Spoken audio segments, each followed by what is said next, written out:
y es fuerte usar la palabra conspiración, que sin duda tiene que tener indicios muy claros, ¿no?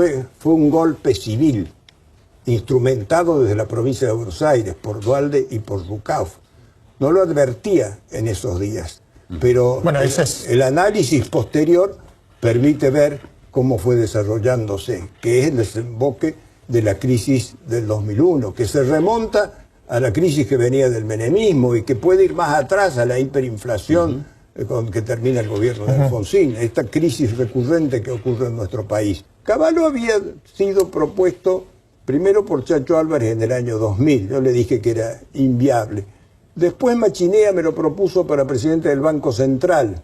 Alfonsín lo aceptó, vino a verme, que fuera el presidente del Banco Central, de modo que había un consenso general. Lo digo a los fines de que se vea que él tuvo un gesto al aceptar. Yo le agradezco que haya aceptado un momento que nadie quería agarrar la brasa en la situación en que estábamos.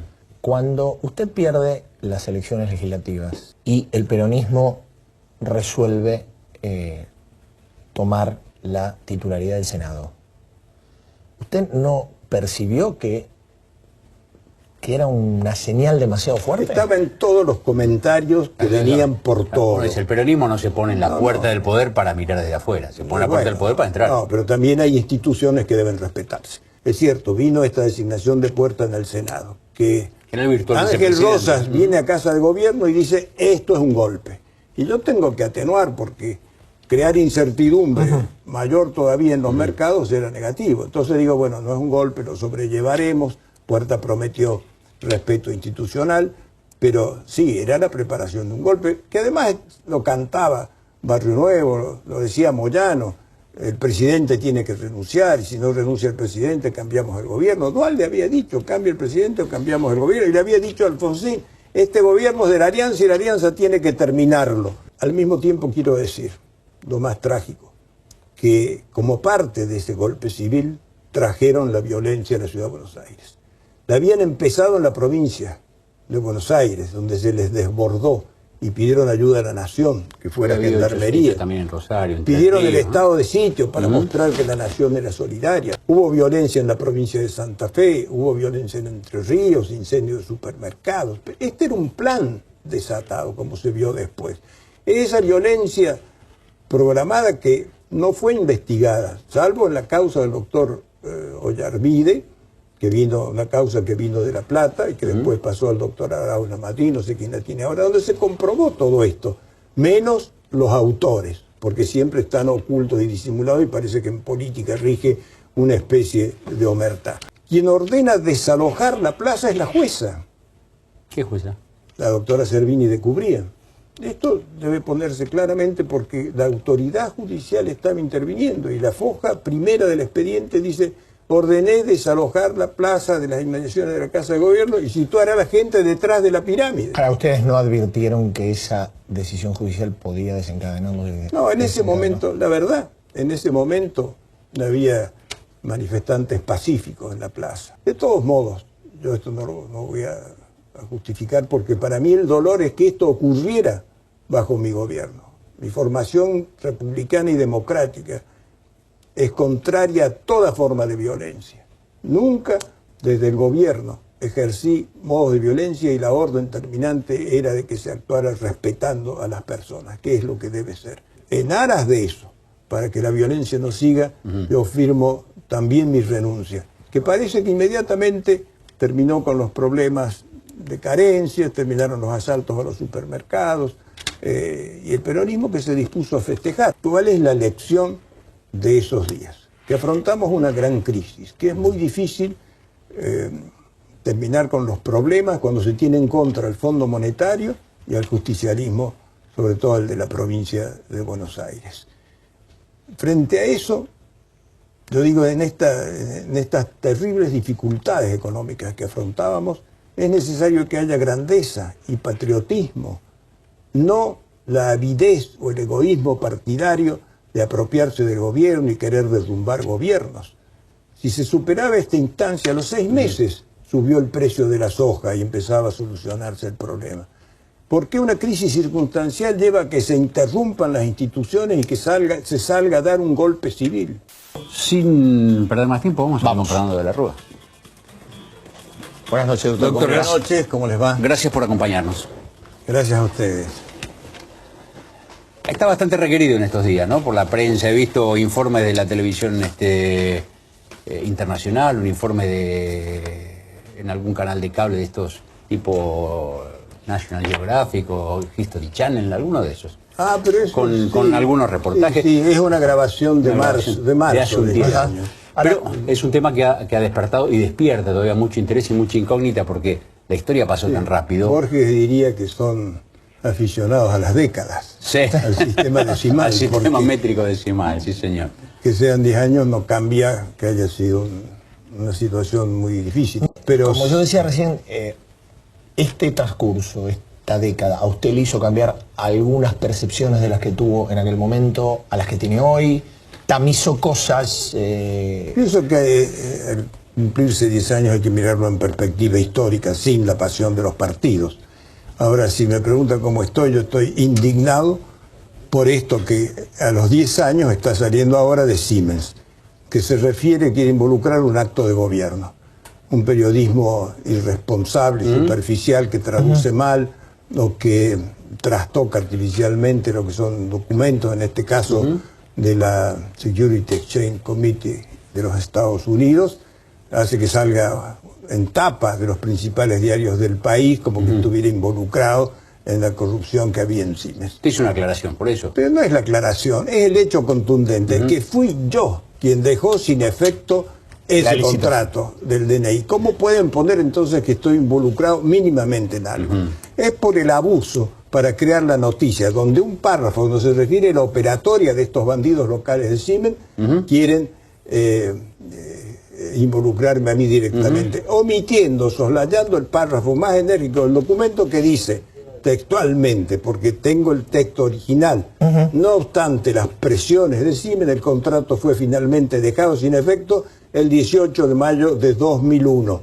¿Quién firmó ese decreto de dejar sin efecto el contrato? Yo lo hice. ¿Cómo puede entonces involucrarse en maniobras referidas a algo que fue dejado sin efecto, aplicando la ley de emergencia económica y cumpliendo todo el trámite? De modo que a mí me indigna esta falta de respeto a la honorabilidad, que quien escribe esas cosas y los diarios que lo publican no vean con claridad cómo son las conductas de los hombres y hablen de un expresidente, no digo leyendo una vez, leyendo por lo menos 2 veces lo que escriben, y si no saben inglés, que se asesoren para traducirlo debidamente. Porque estas son las cosas que pasan, y después te aparece 6, 7, 8 como programa que pretende ser objetivo frente a las alteraciones que se producen en otros lados. Bueno, también está el derecho de hacer la aclaración como lo hizo. Gracias. No, es el derecho. No. Es lo mismo que pasa con la causa del Senado, inflada, que es una mentira desde su origen, y que yo espero que se termine y se haga rápidamente el juicio oral, suspendido ahora por un problema en la defensa de Ponta Cuarto, para que se vea definitivamente la patraña que esto ha significado. Como no se pueden tampoco andar inflando cosas, testigos, indicios, mitos, adulteraciones, que en uno y otro caso, estos 2 episodios que hablo, llevan a la confusión a la sociedad, llevan a la gente a un engaño, porque se lo está diciendo gente en la que cree, y que por eso tienen una mayor responsabilidad. Es la responsabilidad de los medios en democracia que tienen que hablar con objetividad clara para la gente que los lee o los escucha y piensa que ahí encuentra respuesta a la verdad. Hablando de respuestas a la verdad, yo he leído y he escuchado en estos días declaraciones suyas a propósito de alguna conspiración que funcionó en aquellos días de diciembre, y me permito llevarlo a ese momento, de hace 10 años atrás, y es fuerte usar la palabra conspiración, que sin duda tiene que tener indicios muy claros, ¿no? Fue un golpe civil, instrumentado desde la provincia de Buenos Aires, por Duhalde y por Rucauf. No lo advertía en esos días, pero bueno, el análisis posterior permite ver cómo fue desarrollándose, que es el desemboque de la crisis del 2001, que se remonta a la crisis que venía del menemismo y que puede ir más atrás a la hiperinflación con que termina el gobierno de Alfonsín, esta crisis recurrente que ocurre en nuestro país. En la época de Menem hubo épocas buenas del punto de vista del consumo y una sensación positiva de la economía. Frenó la inflación con la ley de competitividad y entregó el gobierno con una altísima recesión, un alto endeudamiento fruto de esa competencia con Duhalde por la reelección y en una situación dramática. Ahora, a propósito, y haciendo hincapié en este tema, cuando usted llega a la presidencia, cuando usted está en campaña, gana la elección, ustedes hacen un diagnóstico. Entre otras cosas, que la convertibilidad es intocable. A 10 años de eso, ¿usted cree que ese diagnóstico fue equivocado? Sí, pero ese diagnóstico lo hizo también el justicialismo, lo hacía Duhalde, lo hacían todos los... Duhalde pedía el fin de la convertibilidad. No, señor, es un error. Tengo la plataforma del Partido Justicialista donde el capítulo de la convertibilidad ocupa una hoja entera. Y él era el candidato del justicialismo y con esa plataforma se presentó ante la justicia. De modo que esto queda muy claro. Acá se ha tergiversado esto para decir que había dos posiciones y que una parte de la población votó por la convertibilidad y la otra en contra. No es así. Si él denuncia que la alianza tiene el proyecto de devaluar, hace como una denuncia, pero de ninguna manera él estaba en contra de la convertibilidad. En el acto de cierre en Rosario nos acusa de habernos querido apropiar de la estabilidad. De modo que la convertibilidad era sostenida por todos y sostenida por la gente y apuntalada por los economistas que veían en una salida el riesgo de volver a la hiperinflación. Era un problema y yo, aún antes de ganar la elección, veía que esto generaba dificultades en muchos aspectos. Ahora, el problema era salir. Menem debió hacerlo en el año 98, 97, 98, que la economía estaba en buena situación. Pero cuando estábamos en esta situación de crisis en que recibimos el país, de ninguna manera era el momento. Lo intentamos en el 2001 como culminación de la etapa de canje de la deuda, pagando los intereses, que iba a culminar en marzo con el sector externo, en marzo del 2002. Y entonces era el momento de salir de la convertibilidad. Pero acá algunos dicen estar en contra. Mire, la carta de la Alianza, la carta a los argentinos, firmada por Alfonsín, por Terraño, por Chacho Álvarez, por Fernández Mejide y por yo mismo, dice, la Alianza se compromete a mantener la convertibilidad. De modo que esto era una consigna general. Hoy vienen a decir, y no se dieron cuenta en aquel momento que convenía salir. Ahora, fue oportuno y estuvo bien hecho como lo hizo Duhalde, con la explosión que generó, causando una rebaja del 50% del salario y una caída brutal del Producto Bruto. Es tan fácil este sistema de evaluar sin afectar las economías. Entonces, aconsejémosle a los gobiernos europeos que tiren abajo el euro a ver qué pasa. Porque el euro es la situación idéntica a la convertibilidad. Bueno, usted sabe... Pero ellos no salen del euro porque saben la explosión que se les puede venir. Entonces, no son sencillos estos problemas monetarios. Que esto era algo necesario cambiar porque debía ser transitorio, es cierto. Pero yo recibí el gobierno con un déficit del triple del reconocido por Menem y por Roque Fernández. El triple. Porque ellos lo habían conjugado vendiendo la acción de oro de YPF, con una terrible desocupación, una gran recesión, que estaba agravada por el enfriamiento de la economía en la región y en el mundo. Pero fuimos luchando contra eso. Tal vez fue un error el proyecto de Machinea del impuesto inicial. Nunca olvido que al titularlo en la prensa impuestazo nos hirió de muerte porque eso creó un efecto psicológico negativo y tal vez la medida debía tenerlo, pero ayudó a pagar la fiesta mínimamente cuya factura habíamos recibido nosotros. Así que el año 2000 transcurrió en una marcha más o menos serena, pero 2001 era un año terrible. Me lo había adelantado el mismo Machinea.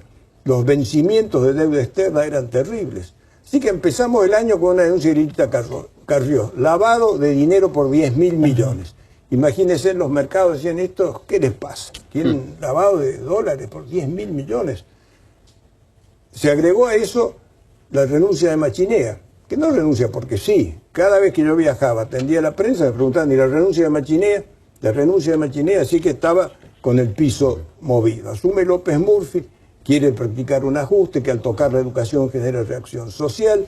Viene Cavallo, requerido por gran parte de la opinión, aceptado por la cúpula ¿Usted lo buscó, del Cavallo? radicalismo.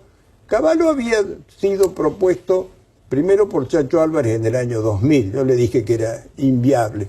Después Machinea me lo propuso para presidente del Banco Central. Con motivo del tema del lavado de dinero había que cubrir ese cargo. Alfonsín lo aceptó, vino a verme, que fuera de presidente del Banco Central. De modo que había un consenso general. Lo digo a los fines de que se vea que él tuvo un gesto al aceptar. Yo le agradezco que haya aceptado en un momento que nadie quería agarrar la brasa en la situación en que estábamos. Así fue que planteamos un requerimiento al Fondo Monetario de un préstamo a que teníamos derecho de acuerdo a la Carta Orgánica del Fondo. Había una hostilidad manifiesta en el director gerente del fondo, el alemán Keller, y Ann Kruger, designado por el gobierno norteamericano. ¿Por qué? Porque le habían hecho creer a Bush que mostrando rigor contra Argentina se diferenciaban del gobierno anterior. Se diferenciarían de Clinton, que había ayudado a México, que tenía una posición más amplia y más abierta. Elaboraron una teoría del riesgo moral y entonces querían demostrar cómo lo aplicaba. A mí me costó un esfuerzo enorme convencer después a Bush, a Tony Blair, a Schroeder y a los otros gobernantes de la época para que esto se destrabara. Vino finalmente un crédito. La primera cuota llegó el 10 de septiembre de 2001. El 11 de septiembre cayeron las Torres Gemelas en el trágico episodio conocido. Y ya después, como el gobierno americano se dedicó a descubrir el dinero de los terroristas, el fondo aprovechó para castigarnos a nosotros. Previo asegurarse que no se contagiara Brasil el que le puso plata. Hubo una terrible discriminación, pero sobre todo un apartamiento de los principios institucionales del fondo que está para asistir a los países y no para tirarlos a la zanja. A eso se agregó la conspiración interna de que empezamos hablando, que fue un verdadero golpe civil. Conjunción de ese peronismo con el Fondo Monetario Internacional. Ahora, pregunto, cuando usted pierde las elecciones legislativas en octubre, Octubre de 2001. y el peronismo resuelve tomar la titularidad del Senado, ¿usted no percibió que era una señal demasiado fuerte? Estaba en todos los comentarios que venían por todo. El peronismo no se pone en la puerta del poder para mirar desde afuera, se pone en la puerta del poder para entrar. No, pero también hay instituciones que deben respetarse. Todos los como señal. No, todos los informes y comentarios decían que venían por todo, que querían hacerse del poder. Mi pregunta a los que traían esos informes era ¿cómo lo harían? Es cierto, vino esta designación de Puerta en el Senado, que Ángel Rosas viene a Casa de Gobierno y dice esto es un golpe. Y yo tengo que atenuar porque crear incertidumbre mayor todavía en los mercados era negativo. Entonces digo, bueno, no es un golpe, lo sobrellevaremos. Puerta prometió respeto institucional, pero sí, era la preparación de un golpe, que además lo cantaba Barrio Nuevo, lo decía Moyano, el presidente tiene que renunciar, y si no renuncia el presidente cambiamos el gobierno. Duhalde había dicho, cambia el presidente o cambiamos el gobierno, y le había dicho a Alfonsín, este gobierno es de la Alianza y la Alianza tiene que terminarlo, pero eso sí, con otro presidente como si fuera un dios que pudiese resolver la titularidad de las instituciones argentinas. ¿Por qué no fructificó, si es que hubo, yo creo que hubo, la información que uno tiene puede no ser correcta, ¿por qué no fructificó la idea del gabinete de unidad? ¿Hubo gestiones para algún gabinete de unidad? Desde marzo del 2001. Desde el marzo de 2001. ¿Llevado adelante por ustedes o desde la oposición? No, por nosotros. El gran coordinador era el jefe de gabinete, Cristian Colombo. Cuento que hasta el mismo Duhalde vino a Olivos a almorzar conmigo. Nos planteamos esa perspectiva porque sería un año difícil. Las mayorías parlamentarias son relativas y la elección podía ser complicada. Naturalmente, siempre las elecciones intermedias, como son legislativas, se hacen más difíciles. La pregunta es, ¿por qué un gobierno pierde la elección intermedia? ¿Tiene que irse? ¿Tiene que producirse un cataclismo en el país, quebrarse las instituciones? No, de hecho este gobierno perdió la elección intermedia. Por eso, ahí debía terminar, pero como tenían la experiencia de lo que me pasó, advertían sobre los planes destituyentes de algunos a cada momento. El país tomó conciencia sobre el dolor de aquellos días que hay que cuidar las instituciones. Y yo cometí dos errores. Primero, creer que el Fondo Monetario respondería a su finalidad institucional brindaría asistencia en vez de empujarnos al abismo, sobre todo por la crisis existente en el mundo, no solo en Argentina. Segundo, creer que el justicialismo, sobre todo el de la provincia de Buenos Aires, respetaría el límite de las instituciones y que no se largaría como tiburones a la sangre para apropiarse del gobierno que no habían ganado en las urnas. Esto se soluciona por lo que Eduardo llamó el renunciamiento con que yo afronté la situación. Yo lo asumí como un renunciamiento, con un sentido de deber frente al país, porque se habían traído violencia. Era necesario contar con las mayorías parlamentarias que en ese momento me hostigaban para resolver los problemas financieros internacionales y cuidar la continuidad institucional, de modo que la ruptura, el alejamiento no fuera un quiebre en los hechos que dejara al país aislado por la ruptura institucional, como fue en Honduras. Renunció un presidente o se lo sacó o se lo destituyó y se dijo un golpe de Estado, y Honduras estuvo peregrinando tras los organismos internacionales. Esto entonces es lo que significa el texto de mi renuncia, que enumera todos estos puntos. Al mismo tiempo quiero decir, lo más trágico, que como parte de ese golpe civil trajeron la violencia a la ciudad de Buenos Aires. La habían empezado en la provincia de Buenos Aires, donde se les desbordó y pidieron ayuda a la nación, que fuera gendarmería. También en Rosario, pidieron el estado de sitio para mostrar que la nación era solidaria. Rucaus le encareció a Colombo y a Mestre, que era el ministro del Interior. Sí. Hubo violencia en la provincia de Santa Fe, hubo violencia en Entre Ríos, incendios de supermercados. Este era un plan desatado, como se vio después. Esa violencia programada que no fue investigada, salvo en la causa del doctor Ollarvide, que vino, una causa que vino de La Plata y que después pasó al doctor Araújo Madrid, no sé quién la tiene ahora, donde se comprobó todo esto, menos los autores, porque siempre están ocultos y disimulados, y parece que en política rige una especie de omertá. Pero esa violencia trajo el otro rostro de la crisis. Ya en el centro de la ciudad, frente a los choques que hubo, se produjeron heridos y desgraciadamente muertes. Se ha atribuido al gobierno la decisión. El gobierno no implementó ningún programa de represión. Ni el presidente lo ordenó, ni hubo la visión de que en algún momento pudiera intervenir o que tuviera conocimiento de episodios que se dan en tiempos aislados y relativos. Quien ordena desalojar la plaza es la jueza. ¿Qué jueza? La doctora Servini de Cubría. Esto debe ponerse claramente porque la autoridad judicial estaba interviniendo y la foja primera del expediente dice: ordené desalojar la plaza de las inmediaciones de la Casa de Gobierno y situar a la gente detrás de la pirámide. Ahora, ¿ustedes no advirtieron que esa decisión judicial podía desencadenarlo? No, en ese momento, la verdad, en ese momento no había manifestantes pacíficos en la plaza. Alguien absurdamente mandó la caballería, 11 montados, que daban una imagen pésima al país, y yo siento muchísimo que esto haya existido. ¿Pero quién sería alguien?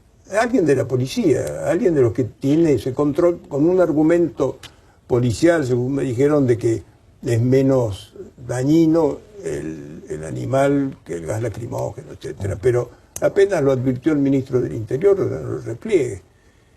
La jueza también, debo decirlo en su honor. Ahora, ahí no pasó nada. Recién a las 2 de la tarde se ve que empieza a agravarse la situación. Esta es la parte donde también la jueza admite que la policía se extienda un poco más su espacio liberado hacia las diagonales. Y los episodios lamentables ocurren después en la avenida 9 de Julio. Así que ahí es donde, cuando yo trato de informar, me dicen que no ocurre ningún hecho trágico. Parece que aparece un automóvil de control policial que aparece como disparando sobre el obelisco. La duda es si esos son civiles infiltrados o son policías, pero que no pertenecían a la fuerza policial allí presente.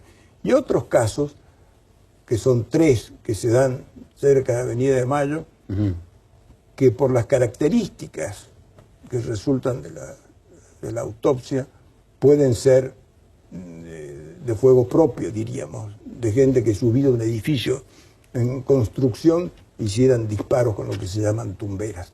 De todos modos, yo esto no voy a justificar, porque para mí el dolor es que esto ocurriera bajo mi gobierno. Mi formación republicana y democrática es contraria a toda forma de violencia. Nunca desde el gobierno ejercí modos de violencia, y la orden terminante era de que se actuara respetando a las personas, que es lo que debe ser. ¿Por qué se desató? ¿Por qué se desbordó? Era algo inimaginado, impensado. Yo vuelvo a decir mi sentimiento. Sé que algunos quieren responsabilizarme de los hechos, pero es absurdo que el presidente, que tiene bajo él al jefe de gabinete, el ministro del Interior, que además asumió el ministro Mestre decisiones que había tomado, y la jueza que actuaba, es absurdo e imposible que se pueda reprochar al presidente. Pero sí, el pesar de que eso ocurriera, esa violencia de esos días, de ese día, caracteriza también el momento de mi renuncia. Pero en aras de eso, para que la violencia no siga, yo firmo también mi renuncia, que parece que inmediatamente terminó con los problemas de carencias, terminaron los asaltos a los supermercados, y el peronismo que se dispuso a festejar. Ya no era que otro gobernante de la alianza debía terminar el mandato, sino que debía ser un justicialista. Se reunieron rápidamente, pero se les escapó la liebre y eligieron a Adolfo Rodríguez Sá. Y Adolfo Rodríguez Sá lo echaron a la semana, incendiaron las puertas del Congreso, lo apretaron en Chapadmalal, se tomó el avión y se fue a San Luis. Y entonces vino lo que era la expresión genuina del plan conspirativo, que era el señor Duhalde, que entre el silencio del Congreso fue nombrado y asumió. Ustedes me dicen, ¿cuál fue el rol de la Unión Cívica Radical? Mi partido. Bueno, el señor Maestro se comunicó ese día. Era el presidente del bloque de senadores. Sí.